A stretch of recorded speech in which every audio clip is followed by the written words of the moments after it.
विशेष गरेर निरु पुन बहिनीलाई धेरै धेरै धन्यवाद। उहाँ टिकटकबाट जोडिनु भएको र उहाँले भन्नुभएको थियो यो पुस्तक मलाई पनि पठाइदिनुस् न मिल्छ भने भन्नुभएको थियो। उहाँ चाहिँ जापानको फुकुओका केनबाट हुनुहुन्छ। किन नमिल्नु, एकदमै मजाले मिल्छ र आज मैले टाइम मिलाएर उहाँलाई 2टा पुस्तक पठाउने जमर्को गरिरहेको छु। यदि तपाईहरु पनि जापानमा हुनुहुन्छ भने तपाईहरुले पनि यो पुस्तक किनेर नवराज नेउपानेजीलाई सहयोग गर्न सक्नुहुनेछ। र विशेष अर्को कुरा, नवराजजीको फ्यानहरु जापानमा निकै लोभलाग्दो रूपमा बढ्दै हुनुहुन्छ हैन।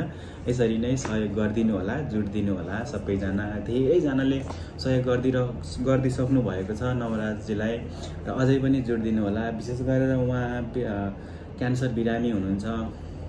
तपाईहरुले उहाँको बारेमा जान्न मन लाग्यो भने, यदि जान्न चाहनुहुन्छ भने तपाईले चाहिँ टिकटकमा, फेसबुकमा र युट्युबमा, विश्व लिम्बुको पोडकास्टमा, साइग्रेस पोखरेलजीको युट्युब च्यानलमा गएर तपाईहरुले हेर्न सक्नुहुनेछ र उहाँ कस्तो व्यक्ति हुनुहुन्छ भनेर। उहाँको यो पुस्तक जापानमा ल्याएको निकै भइसकिसक्यो र अझै पनि बुक हामीसँग छ धेरथोर, अन्तिम हुन लागिरहेको। तपाईहरुले पनि इच्छा छ, चाहना छ, सहयोग गर्न मन छ, तर जापानमा के द्वारा सहयोग गर्ने भनेर सोचिरहनु भएको छ भने मेसेज गर्नु होला। तपाईले बुक लिनुस् र सहयोग गरिदिनु होला।